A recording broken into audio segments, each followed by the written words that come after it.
Chers patriotes, bonjour.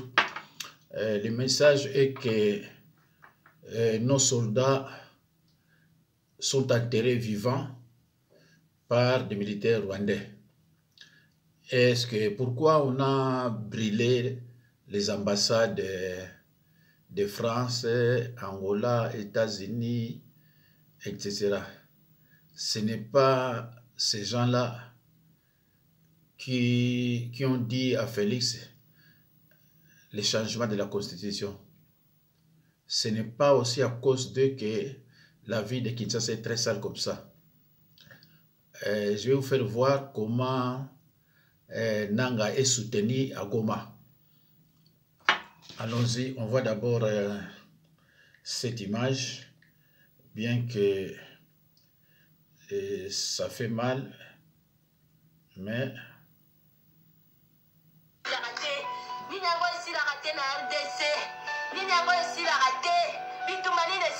bandeko botika biso kimia tofanda kimia tokufela mboka botala ndenge mabele ekenda maboko ekenda makolo ekenda bona RDC nini esilaka te eya bomengo bakoko batikela biso eya bomengo nzambe apesa biso epesamela biso na moki te nini esilaka te na mboka ya RDC Kagame yo na famille na yo ya Rwanda botika biso kimia tala ndenge totikala guerre elekala na bitumba na vila Kisangani tala bamoni biso ba mususu ndenge totikala bamoni biso ba mususu ndenge tokufa bamoni ba famille ekenda tala ndenge totikala banzoto ebeba nini yango esilaka te Kagame nini yango esilaka te bana bato bazokufa ba famille ezokufa bana bazosila nini esilaka te na mboka ya RDC Kagame pardon nini esilaka te botala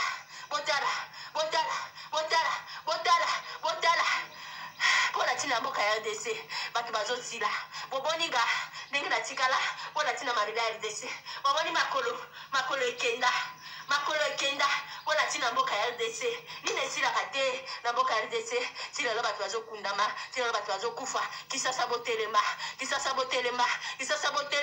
boloba ezosala pati ngana kima Kisangani tina ya ko retrouver na mboka Braza nazomona nyoso tu ezoleka kuna ndezosala ngapasi ezosala pasi pona bandeko bazokufa nini esilaka te bandeko,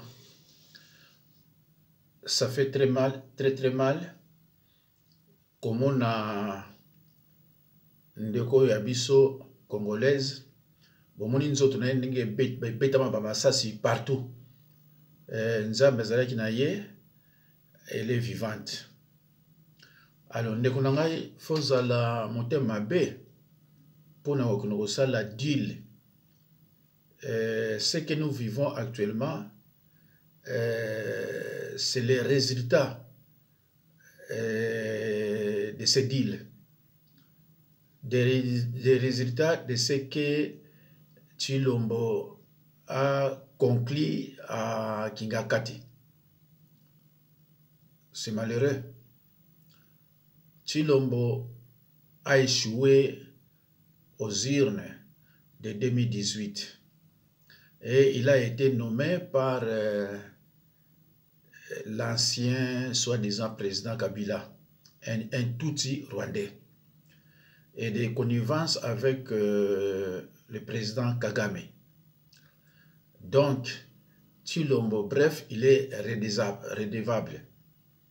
Donc, il doit à ces gens-là quelque chose. Lorsqu'il a été nommé, lui, à son tour, qu'est-ce qu'il a donné? C'est ça le problème. Maintenant, nos soldats sont enterrés vivants. Hein? Vous allez voir des images. Ils sont enterrés vivants. Et ceux qui sont partis, ceux qui ont été à Goma pour défendre la RDC, sont maintenant des soldats de Nanga. Attendez, vous allez voir comment non... C'est pas beau à voir, mais qu'est-ce que voulez-vous?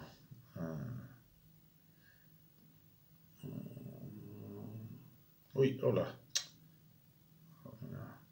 botala ndenge bakozo ko enterrer basoda oyo ya biso baza vivant botala.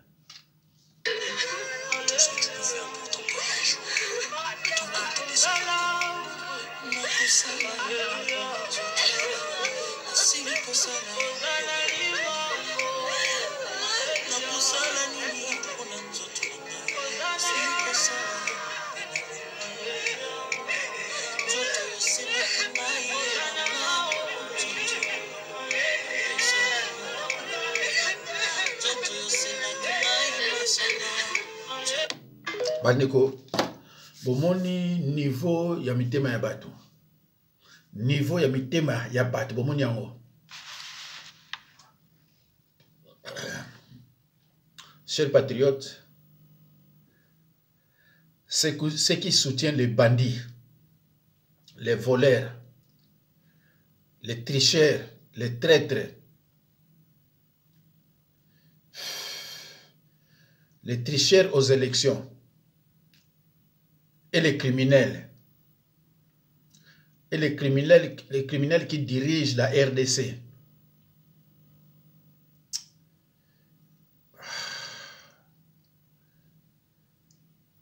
Et les criminels qui dirigent la RDC par les deals de Kingakati. Vous êtes complices de leurs crimes. Mes excuses, Mandeko, tant on a tali loko maman wana baby singa muke mécanicien. Je disais ceci: ceux qui soutiennent les bandits, les voleurs, les traîtres, les tricheurs aux élections et les criminels qui dirigent la RDC par les deals de Kingakati, vous êtes complices de leurs crimes.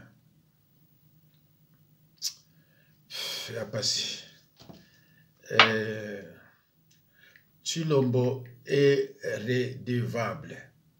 Redevable. Alors, total nanunanga. Si c'est Kisangani, regardez, un fou de président qui ne fait rien.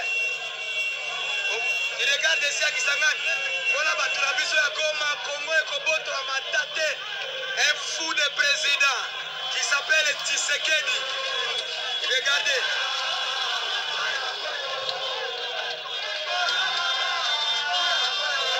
Regardez si c'est Kisangani. Voilà, voilà. Ici c'est Kisangani. Regardez Kisangani, c'est chaud. Kisangani, c'est chaud. Regardez Kisangani. Tu as manduki yetu beba la kufa Goma. Tshisekedi, un président fou. Un président couillon qui ne connaît rien. On est tué à cause de Goma.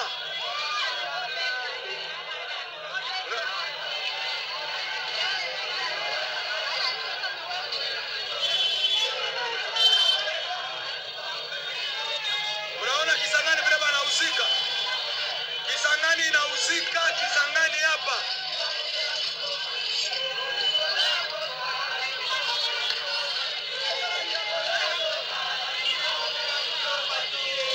Asimuwe.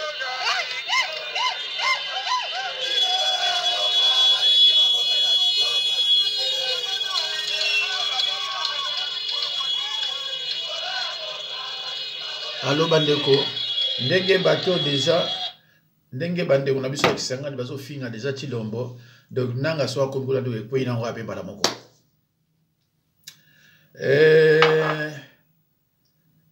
Total la wana Kisangani total sikoyo nanga na Goma, bandeko nanga so botali Goma, botali Kisangani, botali Kinshasa, ah mais c'est grave hein. Tala Kisangani ndenge za propre. Tala Goma, Tala Bakongo, Tala Kinshasa. C'est grave, hein? Donc Kinshasa, c'est à peu près ndenge mona bakana ngana ba Mbujimayi.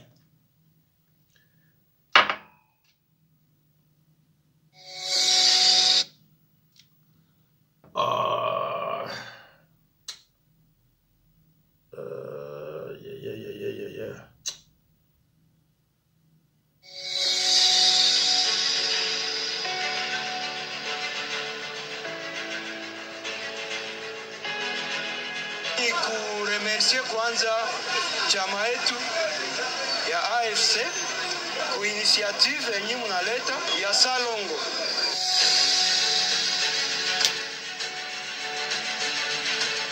Nanga arrive.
Bandeko. On a des images à Sika, il y a ce qui est hier ou bien aujourd'hui. Bandeko. Nanga soka longolika barwande esili. Nanga soka longolika barwande esili. Un vrai président. Bomoni, à côté qu'on a une colonie. Mais tala nega zotia azana batune ba la propriété na katia ville. Oya bino ba voyage. Plus de 250 voyages qui ne rapportent absolument rien et rien. Bamoussous va comme la café au téléma. Hein? Bamoussous va comme la café au téléma. Alors, pour na tokende, tozana batumi balé bande konanga, ba prévenir abisso déjà. Oh là là, oh là là. Ba prévenir abisso déjà eza le défendre Mwandatsemi na Kulutumbwanda. Alors toko lukato yoka tango bazalaka vivant bango balobaka nini. Voilà. Tango bango bale bazalaka bango yo toyoka nano oyo. Parce que je l'ai toujours dit que l'AFDEL, le RCD, le CNDP et le M23, c'est le même caméléon qui change constamment de couleur et qui a toujours gagné dans toutes les négociations qui se passent à l'Est. Quel est votre point de vue par rapport à la brigade d'intervention spéciale de l'ONU qui sera déployée dans quelques jours? C'est simplement ridicule. Ça démontre une fois de plus que le pays est géré par une classe politique médiocre depuis l'indépendance jusqu'à ce jour. Parce que vous vous rendez compte, 50 années d'indépendance et vous avez été incapable de mettre sur pied une armée capable de défendre la nation. Aussitôt qu'on a un problème, il faut une brigade d'intervention. Vous vous rendez compte, la République démocratique du Congo, 70 millions d'habitants, à côté d'un petit Rwanda, 10 millions, et vous êtes en train de créer Mamana Koufié, brigade d'intervention, c'est simplement ridicule. 50 années d'indépendance, vous êtes incapable de fournir de l'eau aux Kinois, alors que Kinshasa est construit au bord d'un fleuve à eau douce. Qu'est-ce que vous êtes capable de faire? C'est simplement ridicule. Voilà, ça c'est le défunt Né Mwandatsemi, assassiné, tué, parce qu'il disait tout le temps la vérité. Mais on verra ça. Tolanda siko yotoyoka, kolutu na biso, oya utaka pe kotika biso kombo na ye Honoré Ngwanda. Bon, malgré azalaka ba côté moko mabe mais Yesusu il a été tué pour la vérité. Merci toyokai. Wena ti yango polele kona biso atere na ya to salangana ye deba. Atali sangaki armée zena maboko na biso ba Congolais. Ngana zeko pesa bino ba fait pona kotali sabino ke armée zena maboko ya ba Rwandais. Oya koya ko prouver bino ke armée zena maboko ya ba Congolais aya lisangaki no nganda ilo ko lobe zelo kuta armée zena maboko ya biso ba Congolais. Pe ba soda ba zena na kati ya Congo batala ena miso. Membre mosusu poto kende ngongeze mingi teto gagner temps esnini ya gouvernement nani Moïse Nyarungabo. Ye aze musane lobbying na niveau ya ba mindele na ambassade pe na poto. Membre mosusu ezai Léon Kengo Adondo oyo toyeba e kala fanda e pe na biso banda kala. Mi aze ndeko na bango. Kobosa na angote. Aze ko participer na système na bango. Ye musana ezaliwa na konoyote classe politique congolaise. Mususu ezali pona classe politique congolaise comme ne Vital Kamerhe. Ye pona konoyote opposition congolaise. Donc au moment ba Rwandais ba koti sur le plan politique ba koti nyoso na pouvoir bazali na opposition bango bazali. Bipa nyonso baze ko contrôler pour que Congolais n'ait pas ya ko échapper te. Yango mo ba mise en scène baze ko salaka wana nyonso tout au monde Vital ça ba mise en scène au monde est jamais na prison. Au Congo ka jamais ba beti masasi. Mais au monde ba officier congolais ba Congolais tout ça bazo limwa poison bazo kende tout ça. Mais bango na bango ba yebi ba se partager rôle na bango. Wana ezali pona o etali gouvernement. Sikoyo po na tokende vite ezali o etali infiltration ya armée na biso. Mapinga. Lokwa tozolo ba mapinga na biso ezali isu ya biso te. Moto yaze ko commander mapinga epe na biso na République démocratique du Congo mobimba kombo na ye James Kabarebe. Ayaka na Kinshasa 2 fois minimum 2 fois par semaine na butu. A travailler na baba nani na staff na bango ya ba Tutsi Power a suivre ba rapport a pesi ba directive esili na ba 4h 5h du matin a vipe onae a zongi Kigali. Ba yo na kangeli binu wana bazo suapi ba rapport bazo landaye na ngona Kigali. Deuxième membre oya zepo na nini na armée eze nani Hippolyte Kanambe. Po ye côté armée a joa kamitindo e pa ya moto yo chef na ye ya armée ya forma ye noko na ya forma ye James Kabarebe tilelo yango na tango tozolo ba Kanambe dégage au moins ba tomingi ba to Kanambe dégage mais Kanambe akoki ko dégager seul ce n'est pas la solution. Il n'est que un petit maillon ya chaîne mais c'est toute une pyramide e fandi na mboka. Chaîne wane koki kolongwa me ozomono ndenge na zolimbo la bino chaîne ya pyramide eze monene etelemi ngi ta Kanambe akufi lelo solution te et une partie ya solution seulement. Eze tumba mokete eze tumba monene o batu mingi tuna mezo umela pona nini me pona nini parce que système ezali complexe. Eze loko tokende na yango ngulu te. Soki toke ngulu tokokufa ndambo et puis tosili il faut tozwa précaution ya kosala likambo ya mbala moko.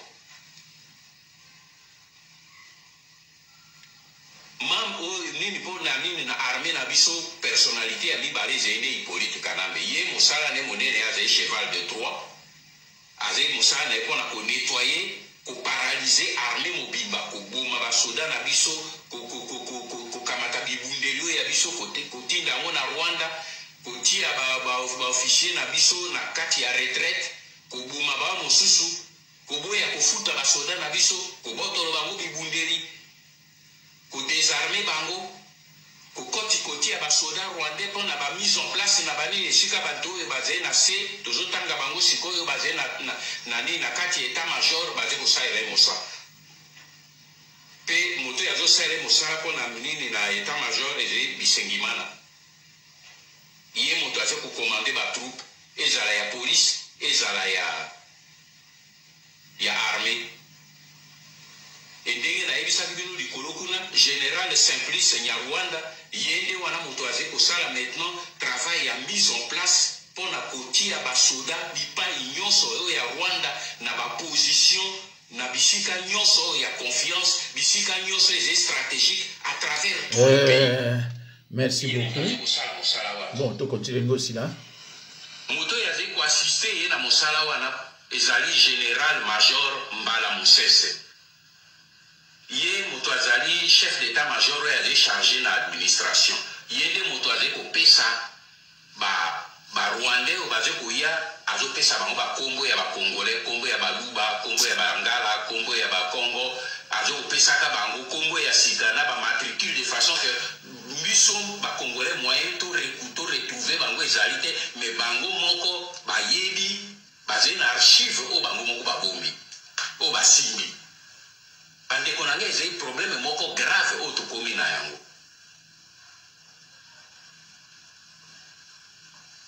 Vieux, il fallait pas kufa. Vraiment. Ozomona ba idenga zakanango ona lobaka. Yango pe mutangwanda zakina ya azonango. C'est vrai que ngal waza suna makamanzambe ya ko lekanga kamwa mingi po yaza toujours focalisé na makamwana ya renseignement. Combien de fois na ko lobana bato a Congo que le plus dangereux na RDC c'est Kamere. Na lo baja mo de remanga bi me Kamere na mboka mususu ndaza so invité. Donc Kamere na luke logo moko watango nani Kagame yaki na Kisasa. Tango baloba ke yo nani boya Kamere. Nani yaki na escort na ye. Mais c'est Kamere. Donc baluba ko bandeko. Baluba baza batu moko donc na yebaki te ke batu baza bazobati na niveau wana. Donc, pour nous luba ko, à cause d'un problème, on nous bomaye, au PCK et loco, à se paniquer parce que ce sont des peuples paresseux. Baluba qui, PCK, Kamere Komonini, Nabosene Komona. Pour nous bango Kamere, en tout cas, donc, attends, tu vas comprendre, attends, tu vas montrer, bayebi et loco, té. Pourquoi on appelle ça Kamere comme caméléon? Na moni moluba moko lelo tellement landinga trop abandi ko lobila Kamere nangina tia ngolo me place ko kate parce que ah la vraiment l'action na bandi ko loba tala to déjà 23 minutes et 5 minutes que si là but Chilombo ni tete deal o ya signa tawa kota ki mutali busa okangeza Kamere par eza Kamere na Kabila batumi bale wana bata okanga d'abord. But façon banamino que on te tombe couché à Goutaka na Rwanda. À son expliquer que Yazaboye. J'ai encore un autre message sur le baquet. Moi je connais, ce n'est pas je connais Kamere. Je connais, à son préciser français, je connais Kamere. Alors lui pas il paraît, je connais Kamere. Mais service à renseignement. ANER, moi j'ai quitté mener ma enquête exacte parce que Chilombo a été nommé. Ce que c'est qui pouvoir ya Fayulu nega gagnaki ce que c'est qui yemuta lekaki ndima kabo sila bande kolanga tango tali mama wana masase zoye awa te batu musu bazali ba kufate on nzamba batelaka masase zoye awa et zoye awa et longola libele côté la montée maté et oh là là et puis c'est passé et puis c'est passé ya ba que ceux qui soutiennent les bandits, les voleurs, les traîtres, les tricheurs aux élections et les criminels qui dirigent la RDC par défi de Kingakati. Vous êtes complices de leurs crimes. Ceux qui soutiennent ces bandits, ces voleurs, ces criminels, vous êtes des complices à leurs crimes. Donc, tu le peux d'accord, du cas rien. Tu le boko, t'es. Faut qu'il y ait des gars. Naza tout na moi si à roi na ipte son romo na ye azo sepela déjà que nani tu le vois kende comme ça balou baba tika kisasa azo sepela déjà azo sepela chilo mwa kende comme ça balou ba wane belé bazana kini batika kini c'est vrai natala sona omona ye na chela binango yeyo ah mais qu'est-ce qui se passe là hein? Oh là là, écouragé, hein? Ah.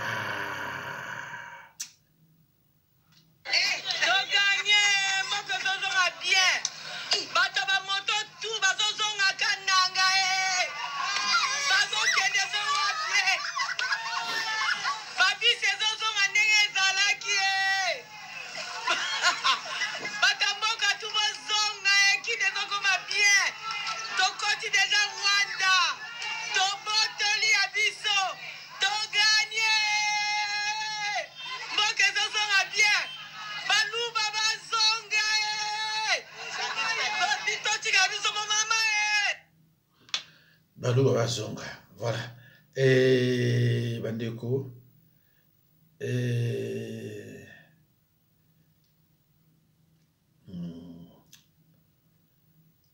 naza kozwa nani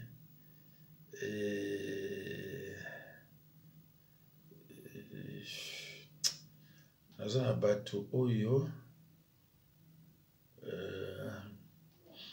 naza na bato moko balobi ya bien voilà pertinente genèse à pouvoir la Félix boyo ka vérité za ya mo c'est le lobbying touch tonto osana na micro tango to le bali na bayo ka makambo ba kongole balanda ndeto lobato panza nteke sikoyo tango to longwe Genève Félix azala ba moyen te Camille azala ba moyen te balobi lelo yo ekomi Martin Fayulu nani olongola bango na Genève ba kene Nairobi la réponse est simple c'est le lobby touch mboko bani bayo ba vérité ce que ngopima liboni likambo la zoloba peuple congolais bolanda ngabo batela ngai parce que plein na bango azali mutu to ko dénoncer likambo fo ko bomaye c'est le lobby touch qui supporte ba fait na bango makamno so ba se retrouver na Nairobi sont des neurotiques mais na mboko to zaka na makambo to mona Kabila na Mbemba bakenda kokutana bakenda Nairobi te bakenda Brazzaville bakenda Cameroun te ils ont appelé ça l'accord de cascade ah wala matadi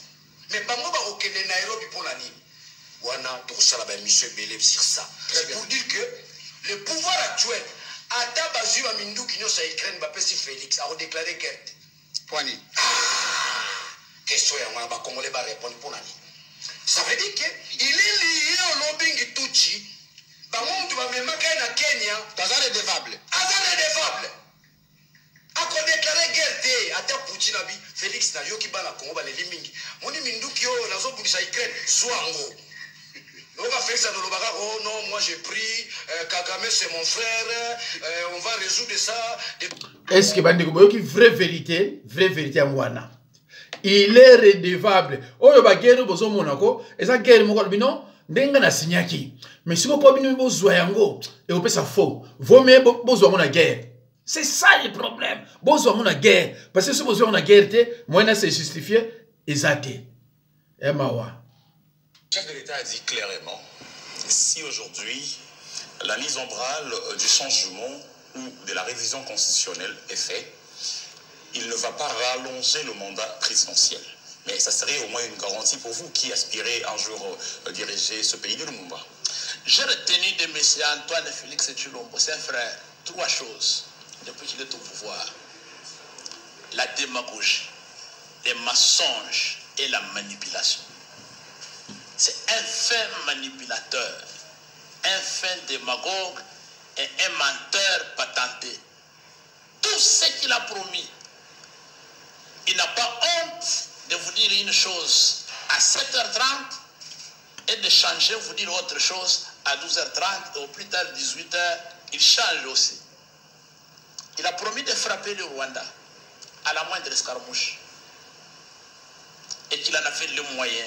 Il a rassuré que ce n'était plus important d'expédier les troupes au sol. À partir de Kinshasa, il peut frapper. Et il va réunir le Parlement, déclarer la guerre. Où sommes-nous? Je vous parle au mot où il avait promis la gratuité de l'enseignement. Incapable de fermer les frontières entre le Rwanda et la RDC. Jusqu'au moment où je vous parle, les chargés d'affaires congolais, les diplomates congolais et au Rwanda et les diplomates rwandais et à Kinshasa. Nous sommes en guerre. Est-ce que vous trouvez ça sérieux? Est-ce que vous trouvez ça sérieux? Cher ami, dites-moi un enfant d'un seul ministre, d'un seul député, un enfant d'un conseil à la présidence ou de Félix lui-même, parce qu'il a encore des enfants à l'âge de la scolarité, qui étudient dans les écoles de gratuité à Kinshasa.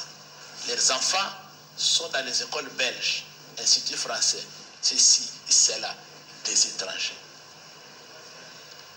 Mais vous trouvez les enfants des pauvres citoyens congolais sont entassés comme des sardines dans des classes de 200, 150, 300 élèves, certains même les sols, les autres sur les briques.